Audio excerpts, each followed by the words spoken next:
Budget గురించి నిన్న budget ప్రవేశపెట్టింది కదా, ఆ బడ్జెట్లో చాలా చిత్ర విచిత్రాలు, ఎవరికి అర్థం కానటువంటి ఒక దుకాణం ఉంటుంది ఆ బడ్జెట్లో.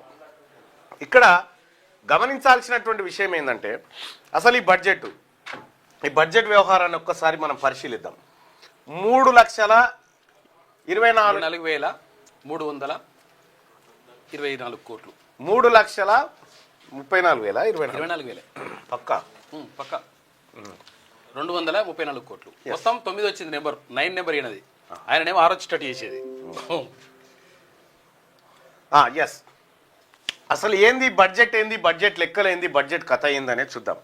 సరే, బడ్జెట్ గురించి మళ్ళీ నేను సభలో మాట్లాడతా, బడ్జెట్ వ్యవహారం అంతా ఇండెప్త్గా. కానీ తెలంగాణ రాష్ట్ర బడ్జెట్ 3,24,234 కోట్లు నిన్న పెట్టినటువంటి బడ్జెట్. అమ్మ, ఇంత బడ్జెట్ పెట్టండి, ఇందులో ఈకెళ్ళి తోకలు ఉంటాయి. సపోజ్ మనం కోడిని కోసినాం అనుకో, బూరు వీకేస్తాం, కాళ్ళు గోర్లు కూడా కట్ చేస్తాం, అంతే. దానికి ఉన్నటువంటి పొట్టపేగులు అవన్నీ తీసేస్తాం కదా. ఇక నికరంగా మిగిలేటువంటి బడ్జెట్ అంటారు చూడు, అదెంత మిగులుతుందంటే 2,17,334 కోట్లు మిగులుతుంది. సార్, పత్రికలలో వివిధ లెక్కలు వచ్చినాయి కానీ, సో నేనైతే అక్యురేట్గా చెప్తా ఉన్నా, పర్ఫెక్ట్గా 2,17,334 కోట్లు మిగులుతాయి. మరి మిగతా ఎడిపోతాయనంటే, ప్రభుత్వం తెచ్చినటువంటి అప్పులకు కిస్తీలు కట్టాలి కదా. ఈ 3,24,234 నుంచి 34 కోట్లలోంచి 23,024 కోట్ల 89 లక్షల రూపాయలు కిస్తీలు కట్టాలి, ఈఎంఐలు మనం తెచ్చిన అప్పులకు. మళ్ళీ ఇవి కాకుండా మొత్తం తెచ్చినటువంటి వడ్డీకి మిత్తి కట్టాలిగా. ఇగో 21,305 కోట్లు ఈ వడ్డీలకు కట్టాలి. ఇవి కాకుండా ఉద్యోగస్తుల జీతాలు, పెన్షన్లు, ఇక ఇవైతే పక్కా మనకి ఇచ్చే పథకాలు ఒక రోజు ఇటాట అయినా ఇంకా ఇవైతే టెన్షన్గా కట్టాల్సినటువంటి. ఎంత పోతా ఉన్నాయి? 3,64,234 కోట్లలో పోతున్నటువంటి 1,06,900 కోట్లు ఇట్లనే పోతున్నాయి. 1,06,900 కోట్లు ఈ రూపాయలు వెళ్ళిపోవాల్సిందే. ఇక మిగిలేది ఎంత, నికరంగా మిగిలేది ఎంత అంటే 2,17,334 కోట్లు మిగులుతుంది. ఇగో ఇది బడ్జెట్. నిజంగా ఇవి ఉన్నాయంటే ఇవి కూడా లేవు, ఇవి అప్పులు ఉన్నాయి. ఇవి ఉన్నాయంటే ఇవి కూడా లేవు, మళ్ళీ అప్పులు లేవు, అక్కడి నుంచి అప్పులు లేవని చెప్తున్నారు అవి కూడా. ఇంకా దీన్ని జర బాగా ఇన్డెప్త్గా అర్థం చేసుకోవాలి మనం. ఇది కదా, ఒక్కొక్క మంత్రి చేతిలో ఎంత బడ్జెట్ కంట్రోల్ చేసే శక్తి ఉంది ఒకసారి చూద్దాం. మల్లు బట్టి విక్రమార్క, ఆయన ఎస్సీ సామాజిక వర్గం, ఆయన నిర్వహించే ప్రధాన శాఖలు ఆర్థిక, ప్రణాళిక, విద్యుత్ శాఖ ఆయన నిర్వహిస్తాడు. కేటాయించిన బడ్జెట్, ఆయన శాఖల కేటాయించిన బడ్జెట్ ఎంత అంటే 89,034 కోట్లు. ఈ 89,034 కోట్లనే ఈ జీతాలు, మిత్తీలు, కిస్తీలు అన్నీ ఉంటాయి. అంటే 27% బడ్జెట్ను ఆయన కంట్రోల్లో.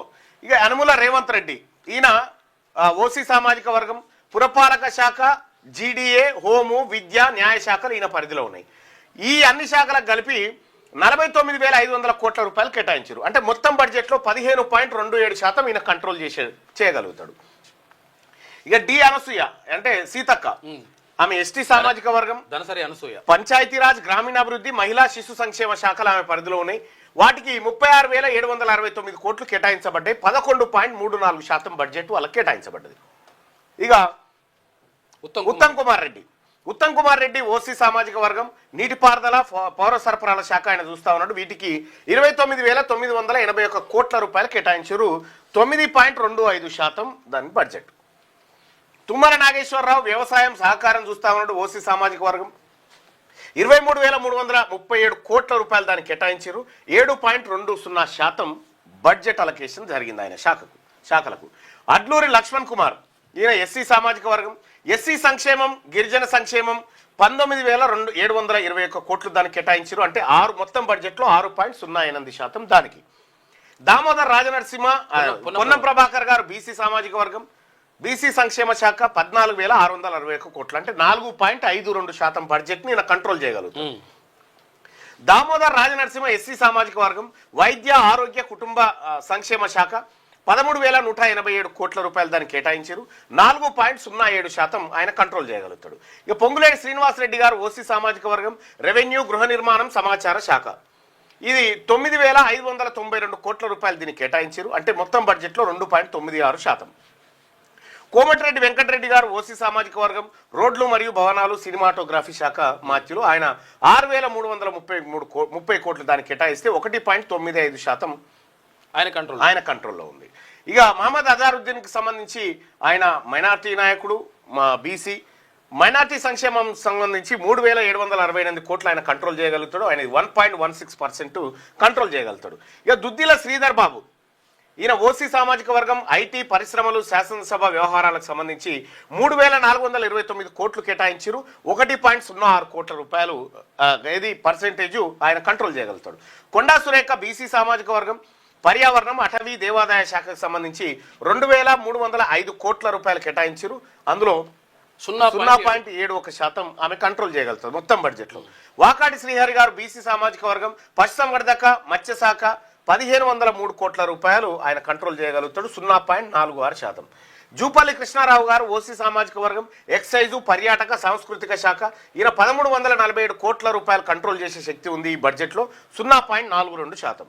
ఇక అత్యంత తక్కువ గడ్డం వివేక్ వెంకటస్వామి, ఎస్సీ సామాజిక వర్గం, కార్మిక ఉపాధి కల్పన, అధ్వానం 998 కోట్ల రూపాయలు ఆయన చేతిలో. 0.31%, అంటే 1% బడ్జెట్ కూడా లేదు ఆయన చేతిలో. కేటాయించిందే ఇంత, మరి ఖర్చు చేసేది ఎంత? ఖర్చు తర్వాత కాదు, ఇంకా ఇందులో బడ్జెట్ లో క్యాపిటల్ ఇన్వెస్ట్మెంట్, ఎస్టాబ్లిష్మెంట్ ఇన్వెస్ట్మెంట్, ఆ తర్వాత స్కీమ్స్ ఈ 3 ఉంటాయి. ఇవి చూస్తే నాకు అంటే అసలు గడ్డం వివేక్ వెంకట స్వామిని అసలు మంత్రిగా కూడా గుర్తిస్తలేరు వీళ్ళు. దారుణం, అసలు ఎంత దారుణం అది. కార్మిక శాఖకు